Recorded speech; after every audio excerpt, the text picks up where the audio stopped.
pagsubok, mga kapatid ko, hallelujah.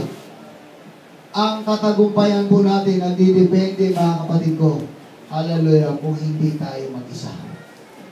Pero pagka nag-isa ka lang, matatalo ka sa labanan mo. Yes. Pag may problema ka, mga kapatid, takbo ka kaagad, hallelujah, sa katuwang mo. Pag meron kang kabigatan, lumapit ka kaagad sa katulong mo. Pagka meron kang pangangailangan, lapitan mo kaagad siya, mga kapatid ko, dahil siya ang iyong tanggulan sa panahon ng iyong kapagabagan. Sa panahon ng iyong problema, sa panahon ng iyong labanan, mga kapatid ko, ang solusyon ay nasa ating mahal na Panginoon. Amen! Proverbs chapter 21, verse 31. Hallelujah. Ganito po ang sinabi, mga kapatid, hallelujah, ng Haring Solomon. Proverbs chapter 21, verse 31. Ang kabayo ay handa laban sa kaarawan ng pagbabaka, ngunit ang pagtatagumpay ay sa Panginoon. Hello? Isinulat dito, mga kapatid ko, ni Solomon yung kabayo, kasi ang kabayo nung sa Israel, yun yung ginagamit pa ikipaglaban. Hallelujah, di ba? Ginagamit, mga kapatid, inihanda yun, mga kapatid, against the day of battle. Pero wala daw magagawa yun kasi ang kabayo namamatay. Ang kabayo napapagod. Ang kabayo nangihina. Kaya ang sabi nga, mga kapatid, but safety is of the Lord. Ang pag-iingat at kaligtasan ay nasa Panginoon. Amen? Amen. Hallelujah. Palakpakan natin ang Diyos sa buhay. Kaya ano man ilabanan natin? Ano man yung mga problema ang darating sa atin? Huwag kang mga bayo. Ha? Kumanlong ka sa Panginoon. Amen. Ha? Humingalay ka sa Panginoon. Doon ka magpahinga sa Panginoon. Ano pa? Psalms chapter 33, verse 16. Hallelujah.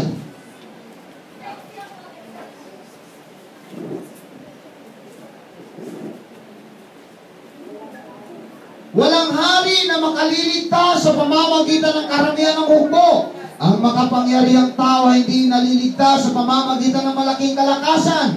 Ang kabayo ay walang kabuluhang bagay sa pagliligtas. Hindi niya nililigtas ang sinuman sa pamamagitan ng kanyang malaking kalakasan. Narito ang mata ng Panginoon ay nasa kanila na natatakot sa Kanya, sa kanila na nagsisiasa sa Kanyang kagandahang loob. Yes, amen. Hallelujah. Sipin mo yun? Binanggit ulit yung kabayo. Ha? 2 times binanggit, mga kapatid ko, ang kabayo. Ibig sabihin, mga kapatid, walang anumang mga instrumento sa mundo ito na magtatagumpay kung wala ang Panginoon. Yes. Hallelujah. Wala, mga kapatid, kahit na pera, mga kapatid ko, kahit na kapangyarihan, kalakasan, kahit na material na bagay, wala, mga kapatid ko. Dahil sabi nga, ang kabayo may lakas yan. Pag tumakbo yan, ang bilis, mga kapatid ko. Yes. Pero sabi niya, hallelujah, matatalo pa rin ito. Pero ang natatakot daw sa Panginoon, ang naglilingkod sa Panginoon, ang Diyos ang kinikilala, hallelujah, yaon ang nagtatagumpay. Yes. Amen! Kahit armas pa ngayon, mag-imbak ka pa ng maraming armas, maraming baril, granada, Yes. hallelujah, ano pa?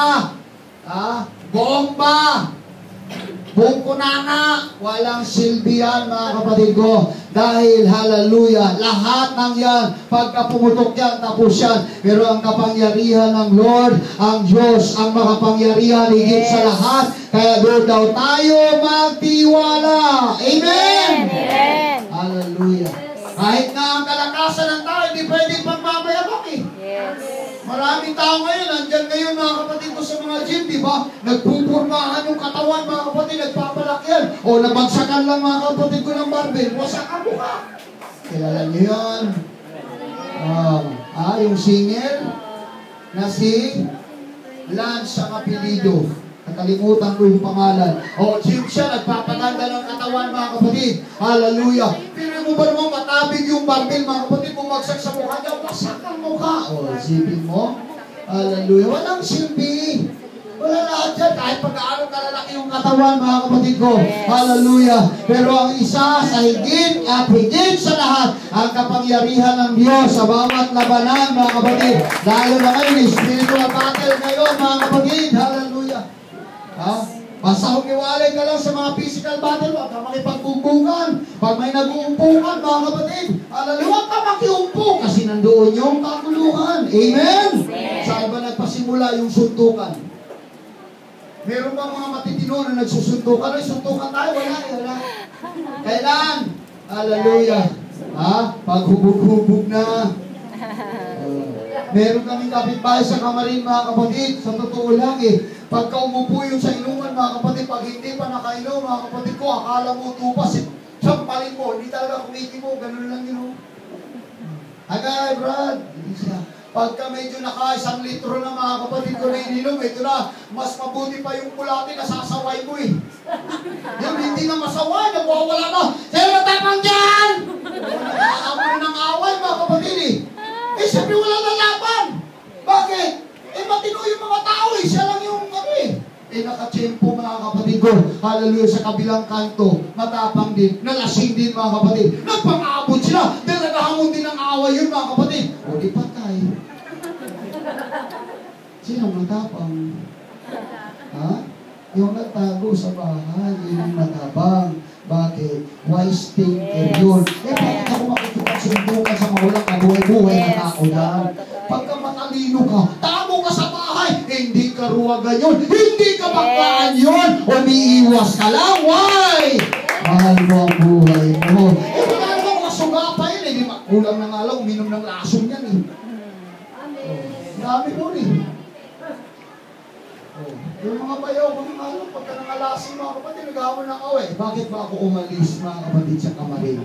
Binenta ko yung bahay ko, pumunta ko ng Bulacan. Kasi nga doon hindi naman doon sa hirap ng pagpunta sa Bulacan, binigyan ka ng Diyos ng kaunawaan Binigyan ka ng Diyos ng katalinuhan. Alam na, sabi ko, pastor ako, tapos yung paligid ko rito, lagi nag-inuman. Pagdating ko, nag-inuman at tatagayan ka. Pastor, tagay, bayaw ko yun. Bayaw ko. Binasa ko yung Bible. Malis ka dyan. Magulo yung pamilya mo. Alis ka. Benta mo bahay mo. Yung bahay ko, ang hirap mabili. Nasa likod Pinag-pray ko, Lord, sige.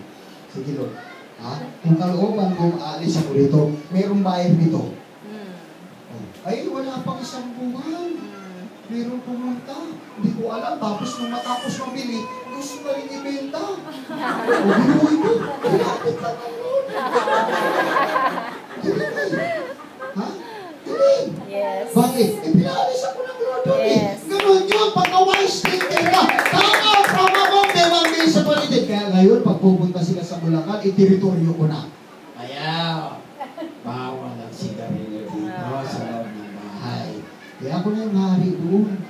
Doon kasi nandun compound kami, mga hari yun, mas hari pa sa akin yung mga bayaw ko Ang tatapang talaga, liliit na, tatapang mga hamon pa nagsuntukan sa akin Pero ngayon, pupunta sila sa Bulacan.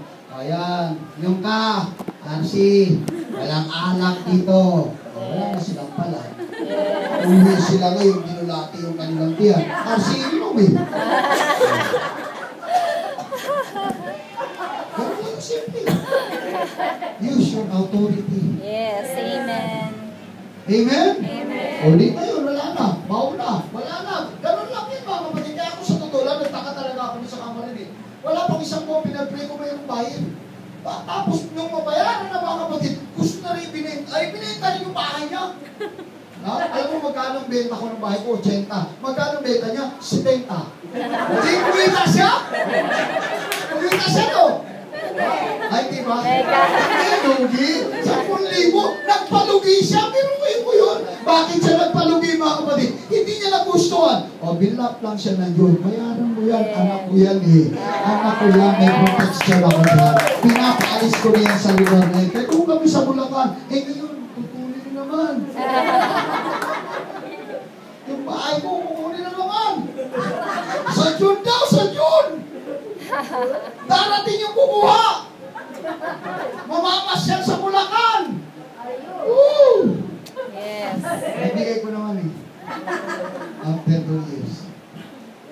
Amen? Palapakan natin ang Panginoon. Hallelujah. Kaya sabi ko, huwag tayong matakot mga kapatid kasi ang protection ng Diyos nandiyan. Yes. Amen ba mga kapatid? Amen. Dati, matatakotin tayo sa mga multo-multo, mga patay. Matatakot pa kayo. Wala na yun eh. Ay, niluluhog mo lang kayo niyan. Yes. Ayan. Hindi kayo makatulog sa bahay mga kapatid. Naku, sarap na matulog mo, walang gulo eh. Yes. Pagka mayroong dadaan-daan dyan, nakaputi ka, usapin nyo. Tawagin nyo. Oy, halika. Mag-usap tayo. Anong lalabas bukas? Magyayaman pa tayo. Magbira kayo. Ako, hihintay ko yun eh. Puro mo nga sa mga treasure dito. Wala naman nagpapakita eh. Gusto ko may nagpakita talaga sa akin. Eh, sabi mo, sa akin magpakita. Gusto ko talaga makausap eh. Kailangan namin ngayon. Kailangan namin ng milyon-milyon ngayon. Wala na magpakita. Yes. Eh no, matakutin tayo na mga kapatid ko. Pusa lang dadaan mga kapatid. Tatakbo ka na, lalo na itim. Tatakbo ka na. Eh nga mga kapatid, yung pusa takot na eh. Nasa bubong na tumatakbo. Eh kinakatay ka nito sa bahay. Oh. Wala na tumatawag pusa sa tabi mo ngayon. Patingin nyo ngayon sa mga kapitbahay nyo. Yung pusa nasa bubong na. Tama ako hindi? Tama ako. Bakit? Eh nandito sa baba yung mga matay ng pusa. Yun yung mga kapitbahay nyo mga kapatid. Mga mukha niyan, mukhang pusa. Lub-lub lang yun sa mainit na tubig, malinis na yung pagkatapos, eh, mukha yun. Pag nahuli yung pusa, kayo yung pusa sa amin, nasa bubong na. Yung mga lasing guro mga kapatid, meron na sa amin, yung aso namatay na, hinukay pa. Katakaw. Sa kakakain niya ng asong patay na hinuhukay niya mga kapatid, siya rin mga kapatid ko, wala pang 2 buwan, patay din. Namatay. Si Bigote, tawag namin si Bigote. Hallelujah. Yun yung tao. Yun yung mundo. Yun yung realidad ng mundo, mga kapatid. Kaya nga, laging sinasabi ng Panginoon na tayo manangan sa kanyang mga pangako, na tayo manangan, mga kapatid, sa kanyang mga salita. Pag may battles ka, may struggle ka, may problema ka, huwag kang tumakbo kung saan. Tumakbo ka patungo sa Panginoon. Dahil nasa Diyos ang iyong saklolo. Nasa Diyos ang solusyon. Amen! So, totoo lang. Mag-pray ka, mga kapatid. Naniniwala ko sumasagot ang Lord. Oo, kasi napatunayan mo talaga yung mga kapatid ko sa buhay. Ako mismo nakapatunay yan. Sabi ko, kasi noon mga kapatid, wala akong pag-alam sa pagsimba-simba eh. Wala pag-alam. Diyos, hindi naman ako niwala dyan eh. Pero nung sumagot ang Diyos sa mga panalangin, mga kapatid, eh, totoo talaga may Diyos eh. Di ba totoo? Ha? Totoo yun eh. Di ba talaga bahala sila? Ayaw na maniwala. Problema nila yun. Basta problemahin natin tayo kung paano natin ma-please ang Panginoon. Sa pagsamba natin, sa paglilingkod natin, ang mahalaga ma-please natin ang Lord. Mga kapatid, dahil tayo rin ang pakikinabang. Basta mga pagpapala ng Diyos sa buhay po natin. Hallelujah. Maiba talaga. Sa totoo lang mga kapatid. Maniwala kayo. Kakaiba talaga mga kapatid ko ang Kristiyanismo. Yes. Malaki talaga ang pagkakaiba. Kaysa sa dati, napakalaki mga kapatid. Yes. Hallelujah. Amen? Amen. Bakit ko sinabing malaki ang pagkakaiba? Eh pag sumimba tayo, 3 oras eh. Ha? Hindi ka nainip? Yes. Ha? Hindi ka naihik? Yes. Pero dati mga kapatid, 5 minuto, basta matapos lang tayo, sumausaw mga kapatid. Labas na tayo. Oh, wala pang 5 minuto yun ah. Nainip na tayo. Nakakapagod. Ang tagal. Ha? Amen? Yes. Pero ngayon, 3 oras oh. Hindi tayo napapagod. Yes. Ha? Amen. Amen? Amen. Iba Amen. talaga ang Panginoon Yes. sa Kristo. Hindi ka talaga mapapagod sa Yes. Kanya, mga kapatid. Ayan. Hindi ko talaga panginayaman yung oras, mga kapatid ko. May mga Yes. pilosopo. Tagal naman kasi nagsamba nila eh. Ano ba kasi? Pingi ba ang Diyos? Ay, hindi pingi ang Diyos. Hindi pingi